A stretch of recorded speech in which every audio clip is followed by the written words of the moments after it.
Good morning, Eagleville Bible Church. How are we doing this morning? If I can get everyone to come in from the narthex, that'd be great. This morning, we're doing things a little bit different this morning. This is our second annual Freedom Sunday. So today, we're going to celebrate recovery from our hurts, habits, hang-ups.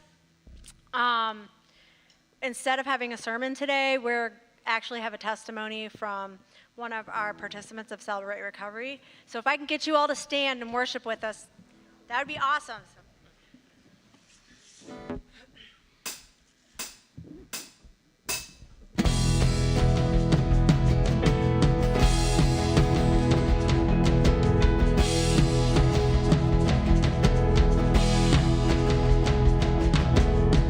When all I see is the battle, you see my victory.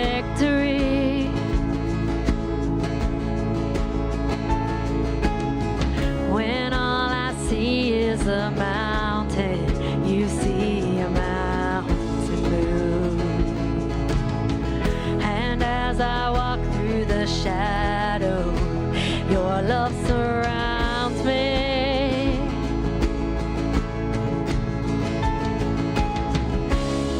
There's nothing to fear now, for I am safe with you. So when I fight, I'll fight on my knees with my hands lifted high. Oh God, the battle belongs to you. Every fear I lay at your feet. I sing through the night. Oh God, the battle belongs to you.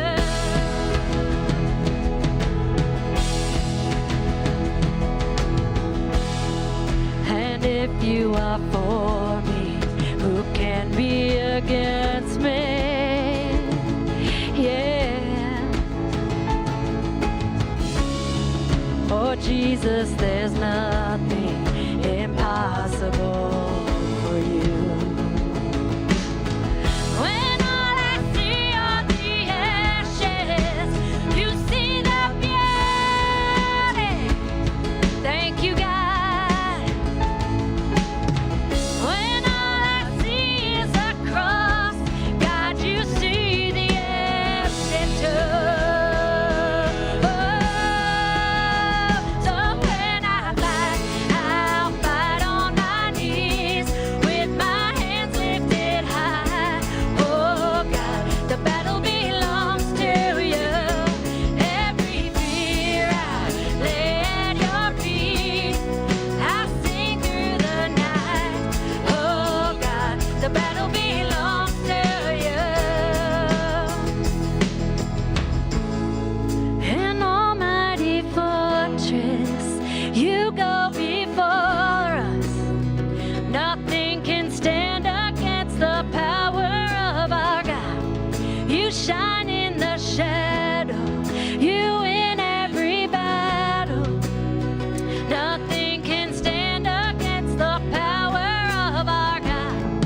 An almighty fortress, you go before us. Nothing can stand against the power of our God. You shine in the shadow, you win every battle. Nothing can stand against the power of our God.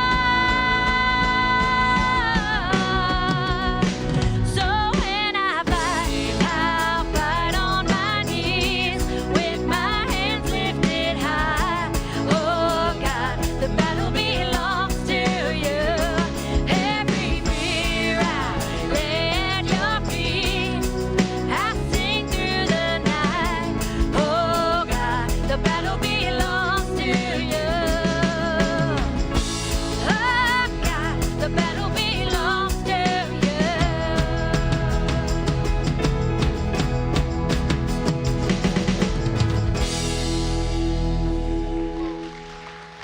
All right, folks, you may be seated as Aaron comes up and does our announcements. Good morning, Eagleville.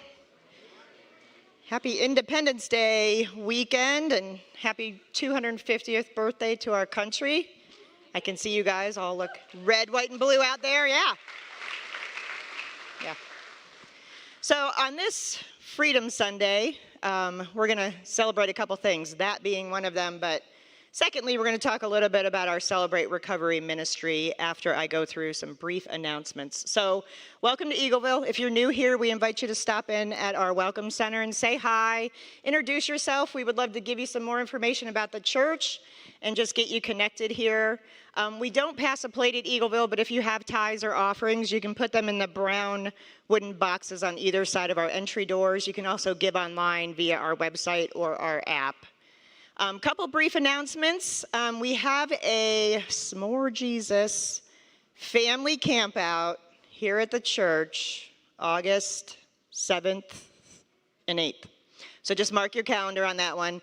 We're going to be putting some more information about that in the coming weeks, but we just wanted you guys to be aware that that was coming up.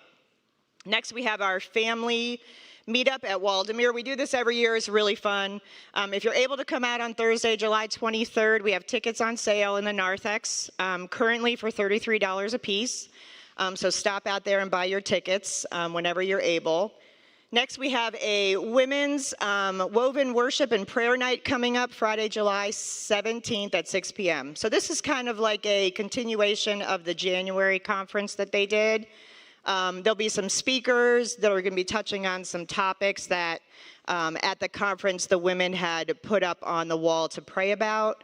There'll be some worship music and some snacks for the evening.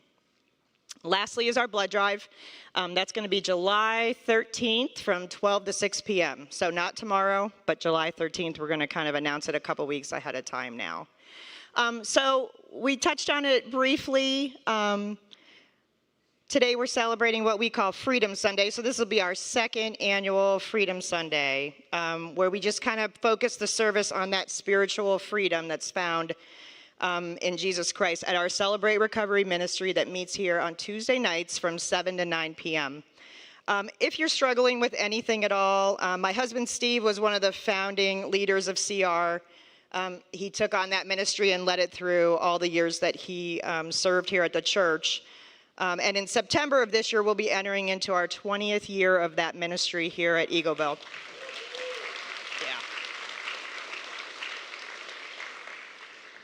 He would often tell everybody, while you think that it's just a program for addicts, that's really not the case. So Celebrate Recovery is for anything, and Steve used to always say that steals the joy, peace, or freedom that God desires for your life out of it. That could be abuse, that could be codependency, that could be anger, that could be addiction for sure, overeating, loss, grief, pornography, any of it. It's all encompassed in that program. So whether you face any of that or not, the program would be for you. And we would encourage you to come out on a Tuesday night, give it a try, see what it's about. Keith's going to come up in a little bit, talk about it some more in detail. But we are all invited to come out and see what this ministry is about. And with that, why don't we go ahead and stand. Thiessa and the team are going to continue to lead us in worship.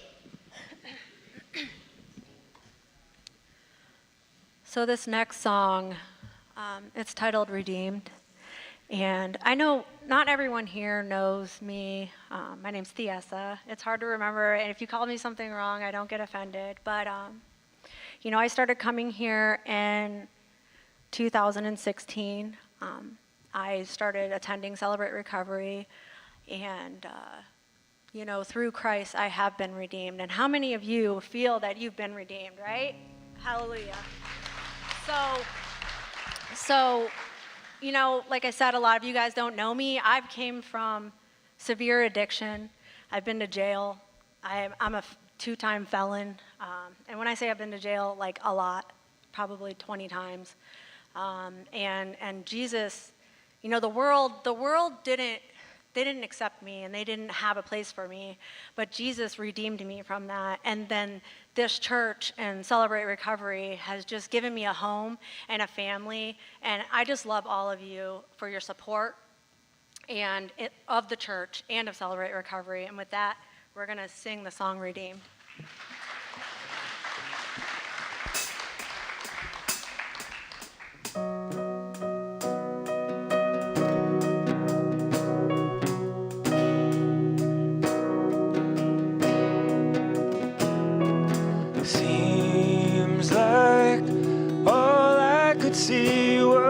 struggle,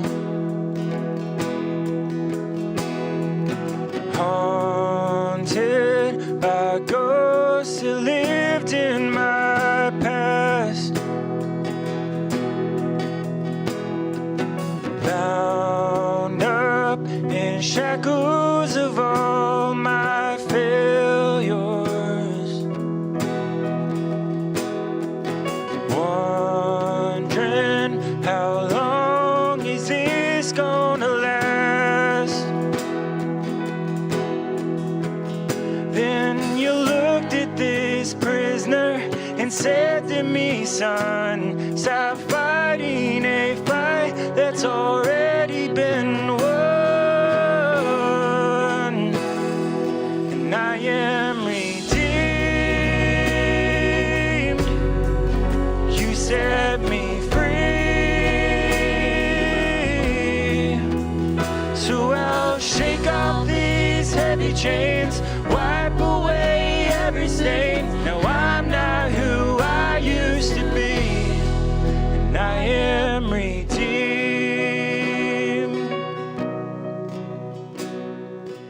All my life I have been called unworthy, named by the voice of my shame and regret. But when I hear you whisper, child, lift up your head, I remember, oh God, you're not done with me yet. I am redeemed. You set me free. So I'll shake off these heavy chains, wipe away every stain. Now I'm not who I used to be, because I don't have to be the old man inside of me, 'cause his day is long dead and gone.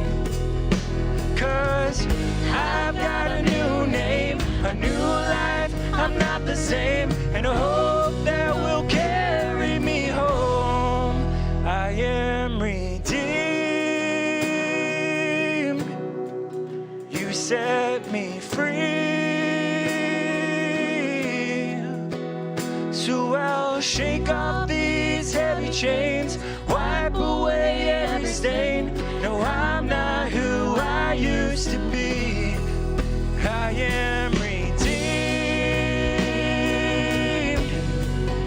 You set me free. So I'll shake off these heavy chains, wipe away every stain. No, I'm not who I used to be. Oh God, I'm not who I used to be. Jesus, I'm not who I used to be, 'cause I am redeemed.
you may be seated.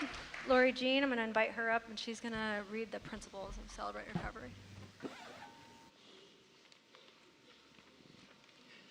Good morning, everybody. My name is Lori Jean. I'm a grateful believer in Jesus Christ. I'm also a drug addict, alcoholic, and a suicide survivor, and by the grace of God, I no longer struggle with them things. Thank you. I've been blessed to be a part of Celebrate Recovery from the beginning, and I strongly encourage everybody to try it at least once. On Tuesday nights, we read The Road to Recovery, and if you'd read along from the board with me, please. It is the 8 principles based on the Beatitudes. 1, we realize I am not God. I admit that I am powerless to control my tendency to do the wrong thing and that my life is unmanageable. Happy are those who know they are spiritually poor, Matthew 5:3. 2, earnestly believe that God exists, that I matter to him, and that he has the power to help me recover. Happy are those who mourn, for they shall be comforted, Matthew 5:4. 3, consciously choose to commit all my life and will to Christ's care and control. Happy are the meek, Matthew 5:5. 4, openly examine and confess my faults to myself, to God, and to someone I trust. Happy are the pure in heart, Matthew 5:8. 5, voluntarily submit to every change that God wants to make in my life and humbly ask him to remove my character defects. Happy are those whose greatest desire is to do what God requires, Matthew 5:6. 6, evaluate all my relationships, offer forgiveness to those who have hurt me, and make amends for harm I've done to others, except when to do so would harm them or others. Happy are the merciful, Matthew 5:7. Happy are the peacemakers, Matthew 5:9.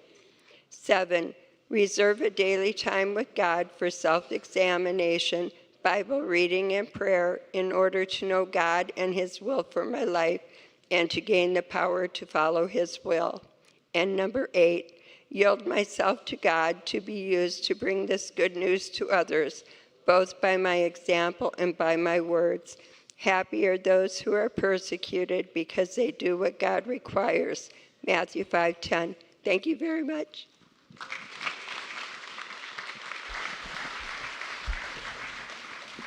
All right, can I get everyone to stand again?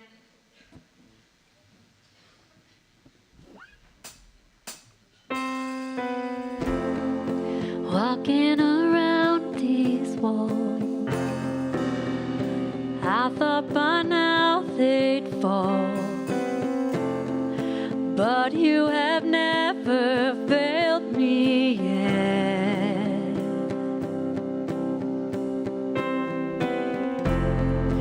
Waiting for change to come, knowing the battle's won, for you have never failed me yet.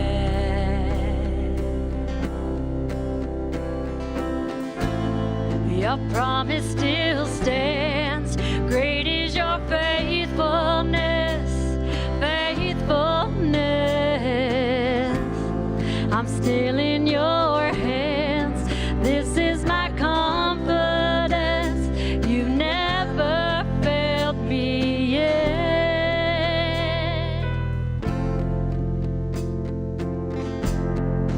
I know the night won't last, your word will come to pass. My heart will sing your praise again.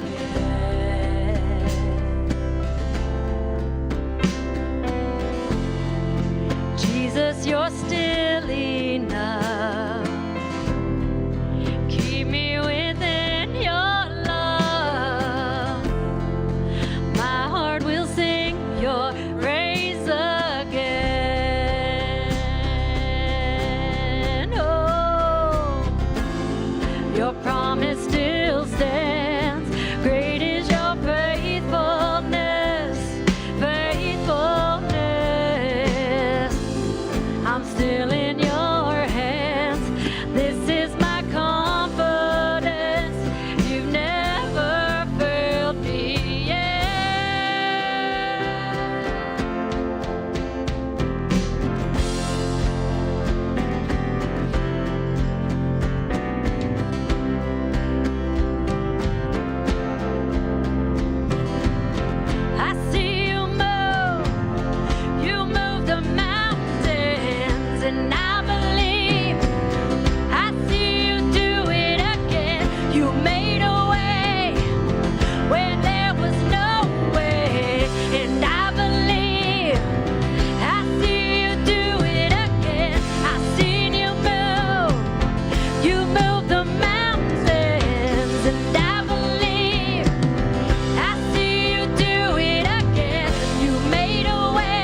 Your promise still stands.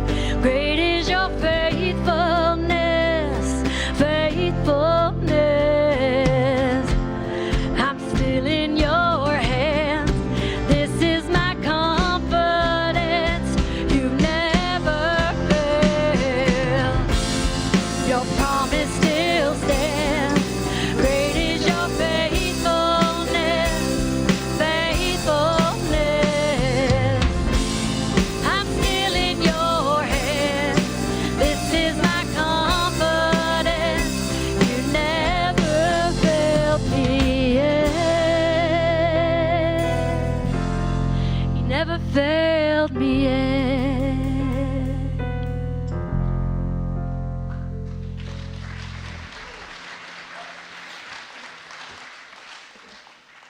So this is a new song for the church. It's kind of popular. I hope you guys know it.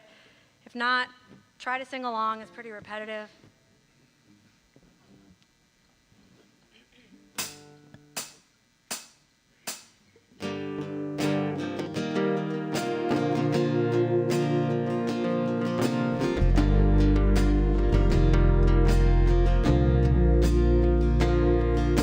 The weapon may be formed, but it won't prosper. And when the darkness falls, it won't prevail. 'Cause the God I serve knows only how to triumph. My God will never fail. Oh, my God will never fail. I'm gonna see a victory. I'm gonna see a victory. For the battle belongs to you, Lord. I'm gonna see a victory. I'm gonna see a victory. For the battle belongs to you, Lord.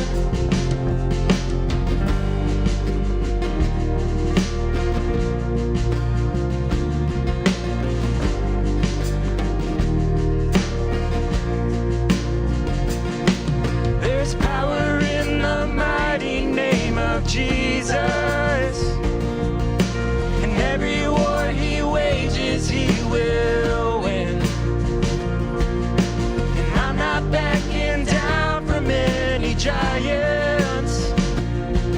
I know how this story ends. Yes, I know how this story ends. And I'm gonna see a victory. I'm gonna see a victory. For the battle belongs to you, Lord. And I'm gonna see a victory. I'm gonna see a victory. For the battle belongs to you, Lord.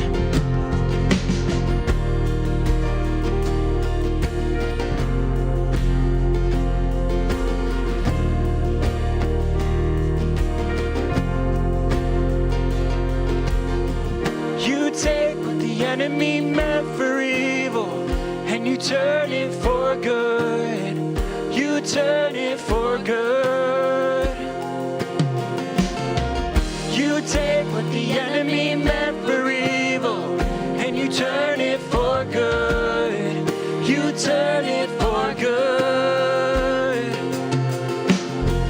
You take what the enemy meant for evil and you turn it for good. You turn it for good. I'm gonna see a victory. I'm gonna see a victory. For the battle belongs to you, Lord. I'm gonna see a victory. I'm gonna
All right, everyone, you guys can go around, greet each other, hugs, handshakes, introduce each other.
All right, welcome again to Freedom Sunday.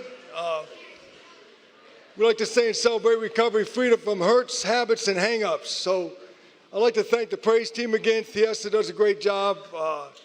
Yeah, how about that? So celebrate recovery, we meet on Tuesday nights, like Aaron said.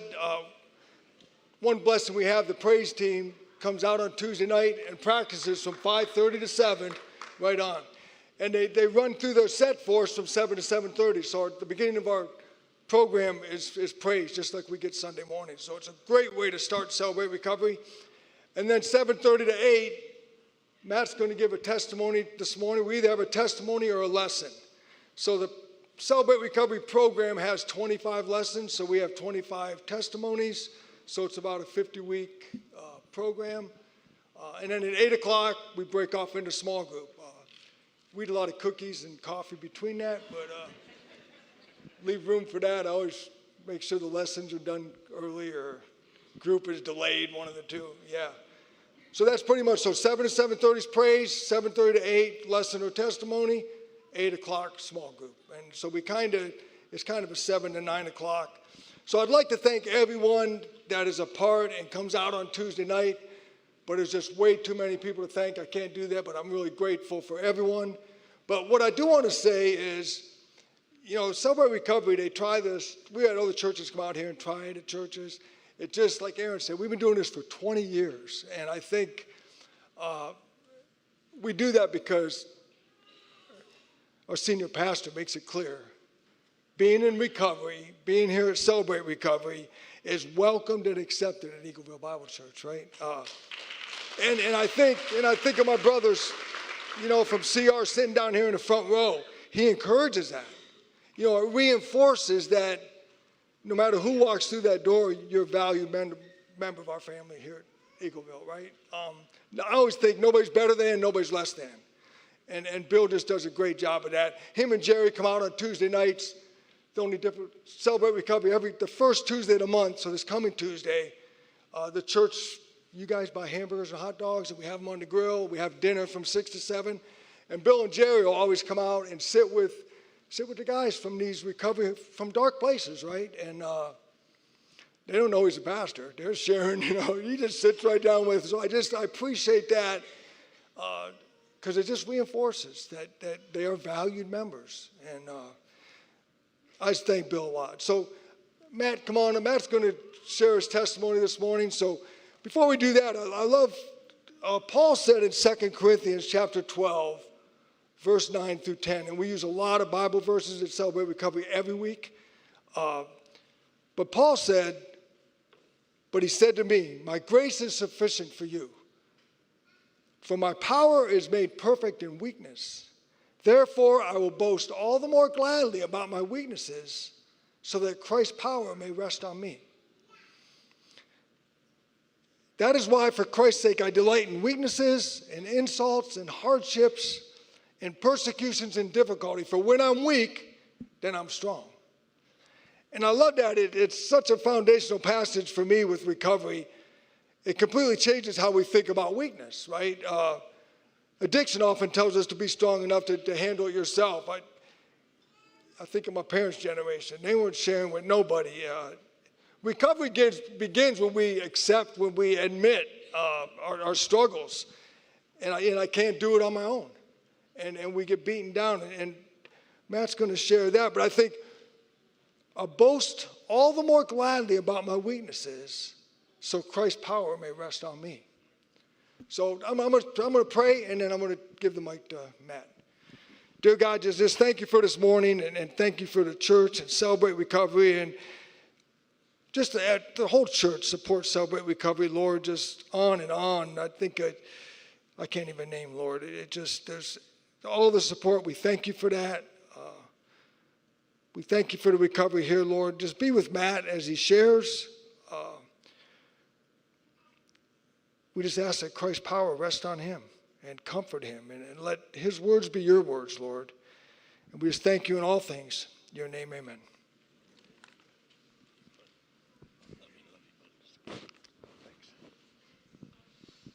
I know that guy.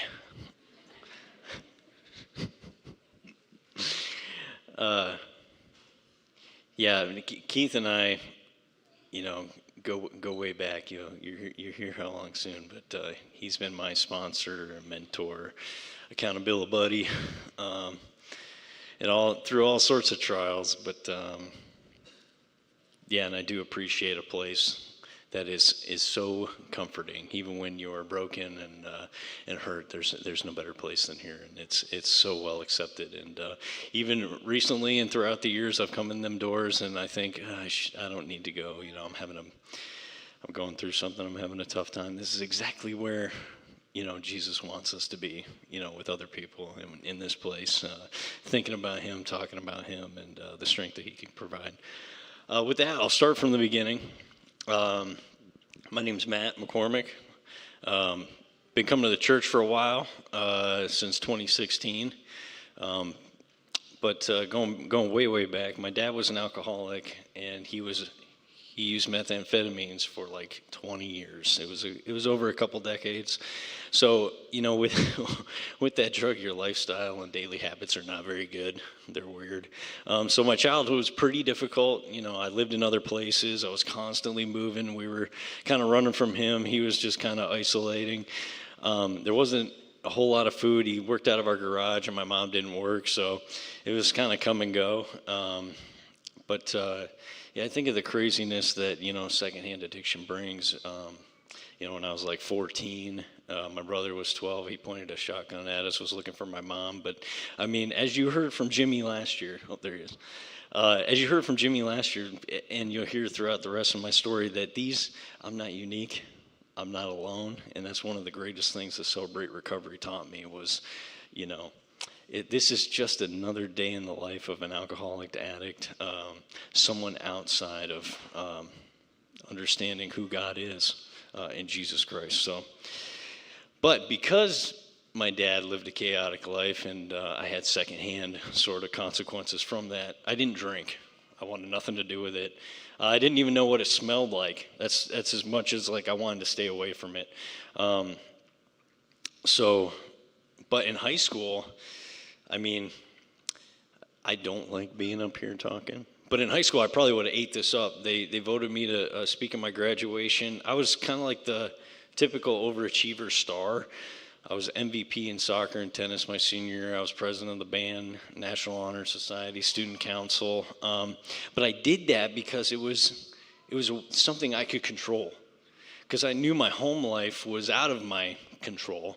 At school, it was kind of all up to me. I could exercise and work as hard as I could to, carve my own path. So that's what I did. I wanted to do what my dad, he used to say it. He goes, well, I showed you what not to do. He wasn't wrong. Turns out that's not a great parenting tactic. I'm a parent, so I can say that now. So with all that, I got into Ohio State, and I had about 70% paid for. So I took out a couple loans, and I thought this just reinforced the fact that I thought I could do life my own, which is not a good way to do life, turns out. But so I didn't need the money. I could do it on my own. At a year and a half after I started college, I remember my best friend who lived behind me, like growing up. So he handed me a beer, and he goes, "Hey, you're 21. It's legal now. We waited this long." And I just remember time froze, and I was like, "This is not a good idea." And but in that quiet moment, I thought, I'm a smart guy, which is also not a good way to think your way through life. That you're so smart you could just lick it. So I had that beer. Big mistake. It's manageable for a time, but over about a year, I was on to other things, smoking and liquor and all sorts of other stuff. After 2 years of drinking, I was already way far gone. But it turned out I graduated college with honors and research distinction in chemistry. But it was by that time it was just the alcohol and the substances getting me by at that point. And my dad, who I reconnected with in college, because we had some things in common. I remember he came in after I graduated college, and he was just sad. It's one thing as sort of an ex-alcoholic addict, you can spot him from a mile away. So my dad, there's no hiding from him. He walked in the door and he was sad. He was generally sad. He said, "Son, you've gotten to the point to where you need it." And he knew it. And it was true. So my MO at that point was I would just abuse substances and alcohol until I would just not be able to function. So I would typically go, it was easier to go to the mental home, the rehab facilities and things like that. I would just stay up days on end partying to the point to where I couldn't tie my shoes. I ended up going a couple more times throughout my drinking and using career. And that put me on a whole slew of prescribed psych meds, which, they themselves become addicting and confuse things, and all while never really getting honest with any doctor ever until that point, including that time. But interesting story. It just shows how, I was still trying to figure things out on my own, and fortunately for me, God showed me that that's not a good way to live. But I remember a year after I graduated college, I was in my drunken stupor, and I'm like, I'm gonna go back to school because I'm good at school. Nailed that. I'm gonna go get my PhD. So one night, feeling I had the motivation, I got online. I'm like, hey, apply for your PhD. And I did. And they reached back out to me. My old professor reached back out for me. He goes, yeah, I'll take you back. He goes, you're in. And I got in. And I was like, that's crazy, what happened last night. And so I moved back to Columbus, back to Ohio State, and I was sitting in front of my professor. I'm like, this can't be real. I can't be able to actually do this because, one, I can't hold down a job. I can't show up at any point on a regular basis because of the things I was doing and decisions I was making, things I was putting in my body.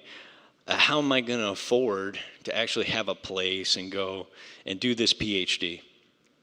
And I remember sitting in front of my professor, and he goes, no, Matt, this is for a full ride, and then we're going to pay you to teach. You don't need to find a job. And I was just like, what? And, what I've found what I found in my life is that one of the worst things that can happen to a person is to get what they wish, their deepest desire, at the wrong time. And you can already tell where that story's going. I partied so hard I didn't even get to start school. So that's where my my PhD program went. But you know, I came home. I was absolutely defeated. But what I did was I just went darker into that hole that I was already in. I started living with my dad. We did drugs together. But God, in a very humble place that I was in, I started working at Home Depot pushing carts around town here in Ashtabula. And that's where I met my wife. Funny story. I was the cart boy and she was a cashier. And she was talking to like the head cashier, which was like her supervisor, which has nothing to do with the cart boys. And I remember part of the cart boy job was you had to go out and you had to shovel the sidewalks and you had to salt them in the wintertime. And I came outside from shoveling and stuff and I saw this cute girl and I was like, I told her supervisor, I was like, hey, I shoveled the sidewalks. And she just looked at me and she was like, okay. And I just walked away, you know, and burst out of that. And, you know, Ashley's like, hee hee hee. I tell her that she was an exception because she took the bait, but there was no bait. But we'd started dating, and we lived together early on. But you know what I've learned from Celebrate Recovery is it says in there so many times that over any given amount of time, it gets worse and never better. You can have this period of momentary you know, good decision making. And then if you go back, it's worse. It's worse when you return than when you left. It always works like that. So unfortunately, my dad was one of those sad cases. He's what the Alcoholics Anonymous and Celebrate Recovery call constitutionally incapable of being honest with himself. You know, and my brother and I, we used and abused with my dad, and we were sitting around his dinner table, partying, and he just looked at us, and it wasn't a moment of clarity, but it was a moment of quiet. And he said, "It's too late for me, but it's not for you." And I don't even remember what was said after that. I don't think we left right away, but that's all I remember. And I went home. I went to Ashley's apartment, and I remember just crying. And that was the moment of clarity where I was like, I knew what this was going to cost. I knew it was going to cost me everything. And I was 27 at the time. And I knew I started thinking of all those, you know, I was playing that tape forward for the first time in a long time, that I wasn't going to get married to the person I was with. I wasn't going to own a home, get a real job. I wasn't going to have children. I mean, it was my third grade dream, you know, like, what do you want to be when you grow up? I wanted to be a good dad because I felt like I didn't have one. Something simple, but I really wanted to be a father. Yeah, you know, I'm pretty good at math. So I started triangulating. I'm like, okay, I'm 27. Do I think, as hard as I'm going now, am I going to make it to 30? I'm like, no way. Like, the end is coming. I'm like, okay. Well, how long? And then I'm like, well, how long I got? How long do I think I have? I'm like, it's June. Do I think I can make it to the new year? And I'm like, maybe. But that's as sad as it got. I mean, I was convinced, and I know it. So, losing my place here. So 3 months later, after that, my dad went to the ER. He wanted to go get some meds to, you know, be able to go home and get what he needed to take a nap. You know, when you're on those types of drugs, it's hard to sleep after a while. And he'd done that before, but the emergency doctor said, hey, you have ulcers that are about to rupture. We need to life flight you to Cleveland. And, you know, my dad is as hard-headed as me. He said, no, give me what I need to go home and take a nap. So he came home, and I met him when he got home, and I saw him. I said, hey, how you feeling? He was on the couch, and he looked up at me. He said, like crap.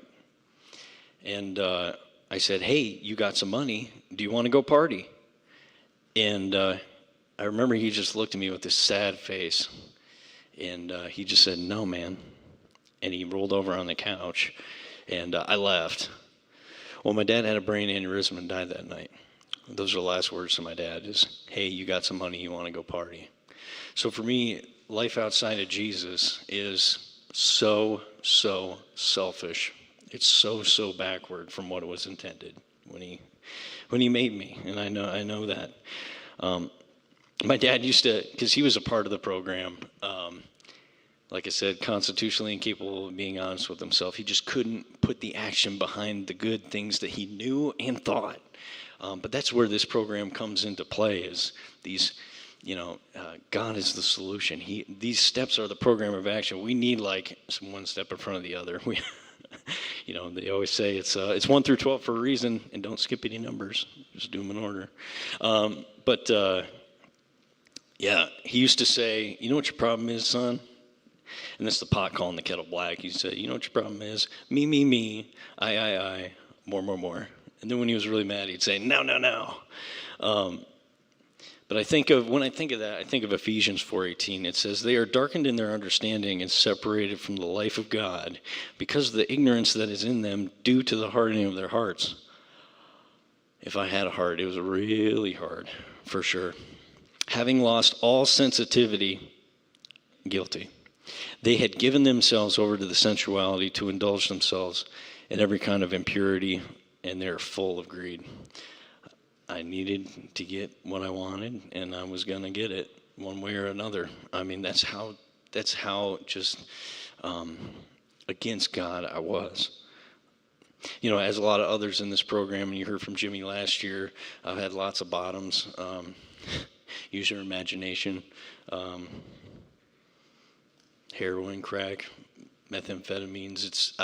I say these things. I want to just speak in generalities. You can, like I said, you can use and use your imagination. But I want to show you where God has put me, from the darkest hole you could ever imagine to something just only God could do. But I finally got to the place where I wanted to get sober, and it wasn't because I wanted; it was because I had to.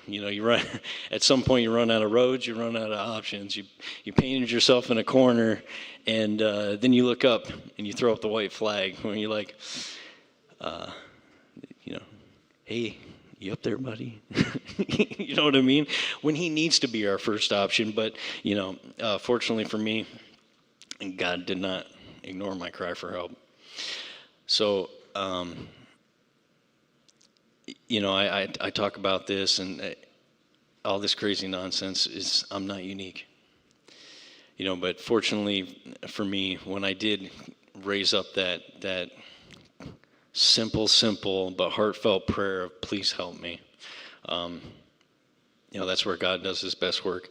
I just didn't know at this bottom there was a cliff, and inside the cliff was a cave, and in the cave was a hole. But my good friend, Steve Arselik, pastor here for Celebrate Recovery for a long time, when I came, he would say, the pain to change has to be less than the pain to stay the same.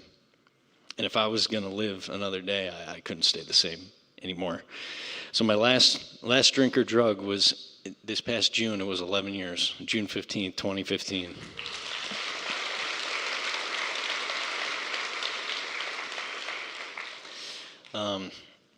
In the program it says honesty, open-mindedness, and willingness will bring about change in your life. And it did for me. I started going to Alcoholics Anonymous meetings like 5-6 times a week.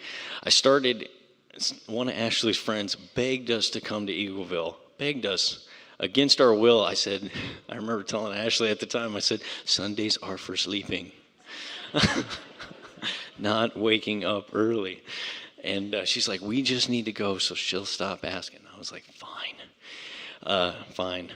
So that was in 2016, September of 2016. But it was funny, we had come 3 times, and I got to tell a story because I'm in church. But we met Steve and Aaron. Steve was officiating a wedding that it was one of Ashley's friends. We knew no one else outside of the people that were actually being married. Seems like Steve and Aaron, she just told me after, she's like, we didn't know anyone else either. So I'm like, let's find a nice table in the corner, get some nice food, and then not talk to anybody.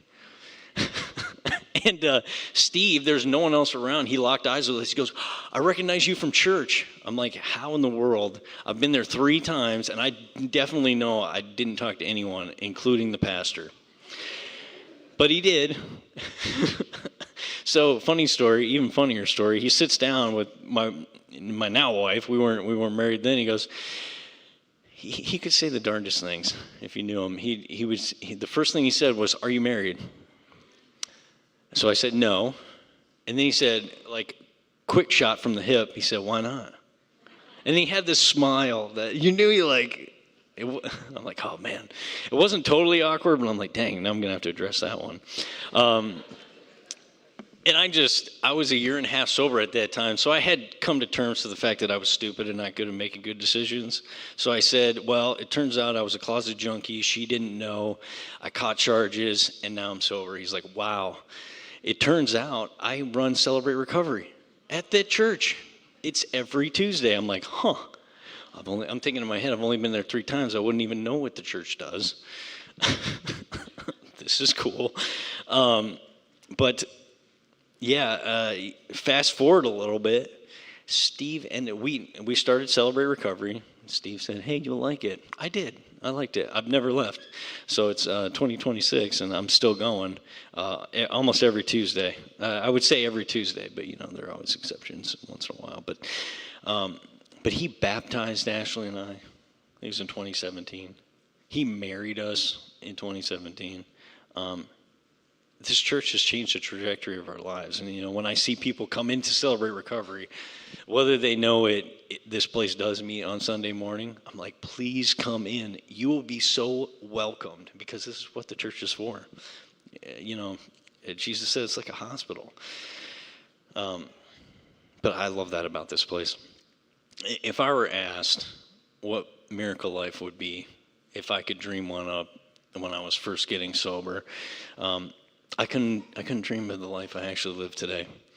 I think about all those things I was thinking about when I was on death row, like in that bed, knowing I wasn't going to make it to 30. 28 was not likely either at that time. A wife. I've been given a wife, a good one, a daughter, a home. I'm a chemist again. I'm a scientist again. Only God could do stuff like that. But my greatest treasure is to know that God is real. He loves me. He forgives me. And his constant presence now, it gives me the strength to do anything. So I remember when Bill and Steve baptized us, they give you the mic. Do you want to say something? Well, I had one loaded up. I had been reading at that point. I'm like, if I'm going to do this, if I'm going to get dunked, and I'll be honest, I didn't know if that was going to be like a thing. Like, hey, I was telling my father-in-law last night, I was like, I thought baptism was like, hey, you believe, you read the Bible now, your life has changed. Now you just got to seal the deal. It changed my life. When I went in that water and came out, it absolutely changed me. But what I said was Luke 18, 27, what is impossible in man is possible to God. Matthew 19:26 says the same thing. With man, this is impossible. With God, all things are possible. Ephesians 3:20, now to him who is able to do immeasurably more than all we can ask or imagine, according to his power that has worked within us. But it's like that. It's that gift. We have to take it. We have to accept it to get the power. I love Psalm 116, and I get to do lessons and talk at Celebrate Recovery on Tuesday nights and lead small groups. I'm not going to say against my will, but it's not my favorite thing to do. But it is in essence of keeping the gift. I have to give it away. So, but I love Psalm 116, 3-9, because it really describes, just sums it all up. The cords of death entangled me. The anguish of the grave came over me. I was overcome by distress and sorrow. Then I called on the name of the Lord. Lord, save me. The Lord is gracious and righteous. Our God is full of compassion. The Lord protects the unweary. When I was brought low, he saved me. Return to your rest, my soul, for the Lord has been good to you. For you, Lord, have delivered me from death, my eyes from tears, my feet from stumbling, that I may walk before the Lord in the land of the living. Yeah.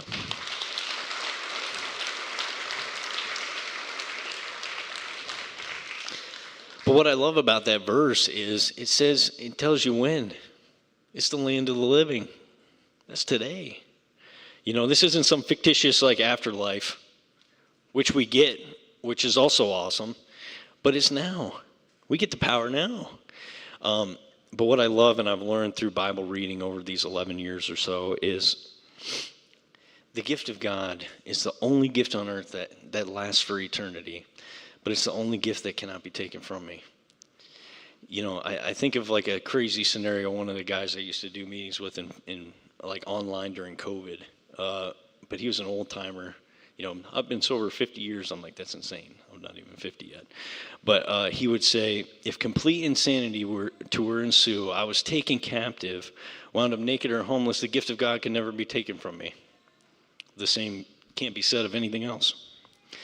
So I think about one of the greatest blessings that I get in this recovery program is my wife. We're in it together, and God is really at the center of our lives. And I think about speaking to my daughter about God. I love reading the Bible and getting into this recovery thing. You know, everyone's got their ministry. It turns out I've got the credentials to do that ministry. I qualified.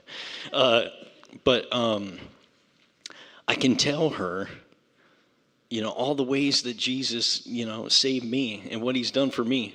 It's personal and it's practical. But what I love is she doesn't have to move around. She doesn't have to go hungry. She doesn't have to get the same just absolute torment that comes from secondhand addiction. And I mean, there's enough of it going around to realize that it's awful. It's awful. I'm really blessed to work with other people as a sponsor, and that's been super important for me. I have a sponsor, Keith. He's been my sponsor for 10 years. And I remember it was kind of like asking someone out on a date. Ash was like, just do it. He would be good for you. I'm like, I don't know, man. Ash was like, he seems like a nice guy. Serious. And I asked him, he's like, yes. I mean, within like 45 seconds, this guy had a plan. He goes, we got a Bible study at my house on Tuesday, which Steve did. And instantly I'm like, okay, I'm reading the Bible. This is going to be cool. I'm going to be okay. This is going to be fun. But it's been a wild ride, and it's been amazing. And just to see how important mentorship is to this program. You know, we're not meant to do life alone.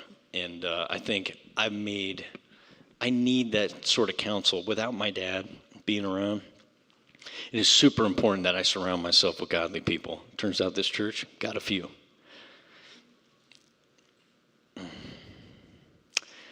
And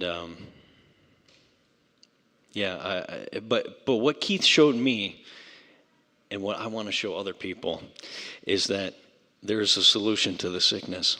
Whatever your sickness, you know, God is real, that he loves you. He wants a relationship with you. He has the power to redeem and restore everything that we've ever done wrong.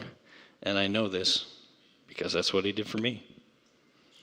You know, I think I joke, but Tom Allen and I talk about this one all the time. It's Luke 7:41 through 43. It says, 2 people owed money to a certain moneylender. One owed him 500 denarii and the other 50. Neither of them had the money to pay him back, so he forgave the debts of both. Now, which of them will love him more? Jesus is asking Peter this. He said, I suppose the one who had the bigger debt. And Jesus says, you've judged correctly. My debt was huge. And I'm so fortunate today. It gives me just this overwhelming ability to be humble. Now I'm a guy, so I get spurts where that leaves, and then I got to remind myself. But I've been forgiven of so much, and it's super obvious how that was so. You know, it was it's said in the program that we do on Tuesdays. It's suggested to do the steps in the same way it's suggested to pull the ripcord on a parachute when jumping out of a plane. You got options, but one's not very good. But this is it says in the program, it says, it's a daily reprieve contingent upon my spiritual conditions. Yesterday's victories don't guarantee today's successes. And I like this quote from author Henry Ward Beecher. He says, God asks no man whether he will accept life. That is not the choice. He must take it. The choice is how. I think of, every day I need to continue to remind myself to do all these tough words. They're verbs, but they're internal ones. I think of relinquish control, submit, surrender, practice acceptance, be humble. Every day I need to continue to ask myself to do these things. And the program is great. They got meetings all the time, every day. It turns out my short-term memory is little to none. So I need reminded all the time. But if I do this every day, I know God will forge me in the fire. Using my mistakes, consequences, and experiences to strengthen my faith on Him. He's far more interested in character development rather than comfort. I know this now. But I think of my past. I think of the things I can go through in life, because on this side of sobriety, we're still human. We still experience things secondhand. We're still affected. We still make mistakes. I still have consequences. I try to say sorry fast because I make mistakes a lot. But I try to get quick with that. But what's a more powerful demonstration of God's strength and power is to give me comfort, lavish me with things, or let me go through trials to develop my character and reliance upon Him. And I know, unfortunately, God is more likely to make me fireproof than to remove the flames. And I think about the cost of sobriety for me. My brother and I, we used to use together with my father, and we were in this vicious generational cycle, this bondage of, I won't even go back to my dad's dad and, what he experienced and things like that in different times and generations. But someone asked me when I was like 3 years sober, and someone asked me, or I said to someone, I said, hey, I really wish my dad could have met my daughter, because my dad was a funny guy. I get a little bit of that from him. But I'm like, he would have loved her, because my daughter's a goof. She's 6 years old. Never seen me use or drink or anything like that. So I'm really, that generational bondage, I've done everything with the power of Christ to prevent that. But I said, I really wish he could have met her. And that someone said, do you think he would even be sober if he was still alive? And it whew, that was a cut. I didn't know. And but that's what this program is about, is taking those deep-seated trauma, resentment, the mistakes we made, the things we've experienced that cut us to the core, and work them through. And I didn't know if I would have came to Christ had that not happened. God uses what the enemy meant for evil, He will use for good. But my brother, it was really obvious in my brother. My brother got sober 10 days after my dad died in 2014. And someone asked him, he put it simply, he said, what did it take for you to get sober? And my brother said, a life. And I agree. It was the same for me. So God can use our darkest path as our greatest asset if we let Him. There's an option. Every bad or painful situation I've encountered in my life has one choice. It's one choice with two options. I can harbor resentment and let it make me bitter, or I can give it to God and He can use it to make me better. So like I said before, God is the solution. The steps that you read are the program of action that we try and get people when they come in the door. I mean, Keith is a fiend. He's like, if he sees something, someone he hasn't recognized, he's on it. I'm like, well, I'll talk to him later, I guess, because he's already there. But that's what we want to do. We want to welcome these people in. We want to show them that this is how you get on a path to follow God, who Jesus is, what He wants you to do in your life, and getting a sponsor. I'll give you one more Bible verse. 2 Corinthians 5:17, therefore, if anyone is in Christ, the new creation has come, the old is gone, and the new is here. Thanks.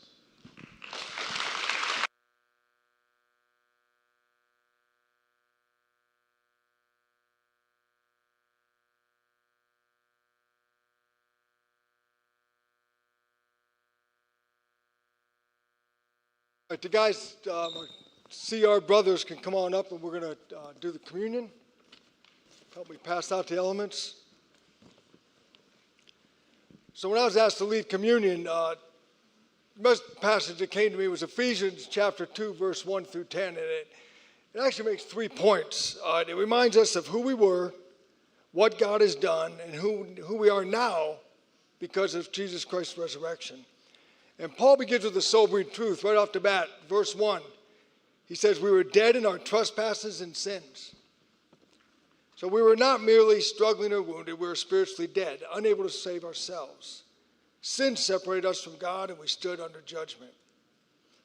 But then in the middle of that, I think it's verse 4 through 6, came two of the most beautiful words in Scripture. It says, but God.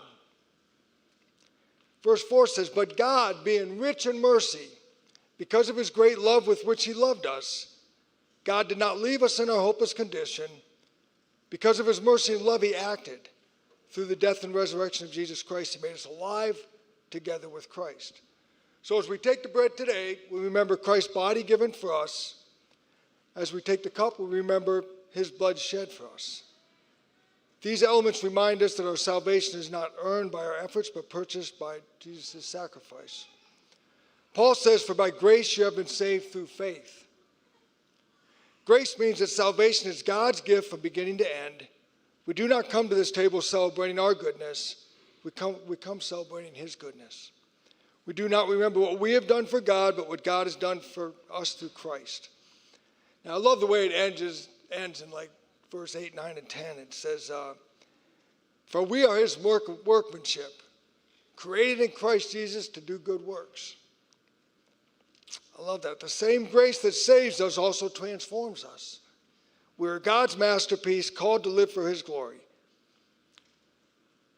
So as we partake of communion, let us remember we were dead.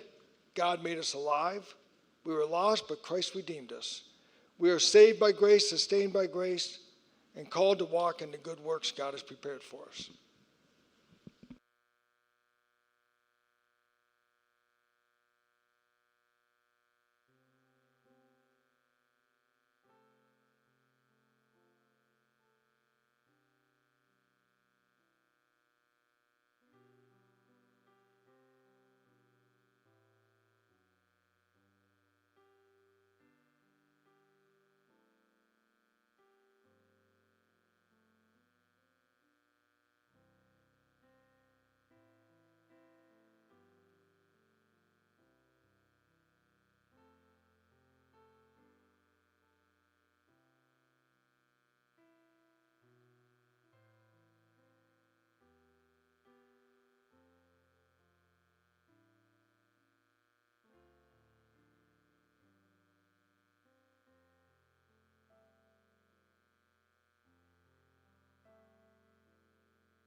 So as we take this bread, let's do this in remembrance of Jesus Christ's body on the cross.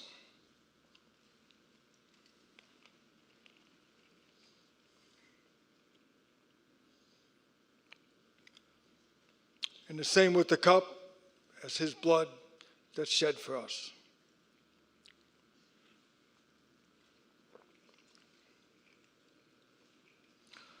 Dear Lord, we just thank you for this morning. Just let our walks to continue to be worthy of you. Let us live lives that are honoring to you, Lord, in all that we do. Just bless each and every one of us as we leave here this week, today. In your name, amen.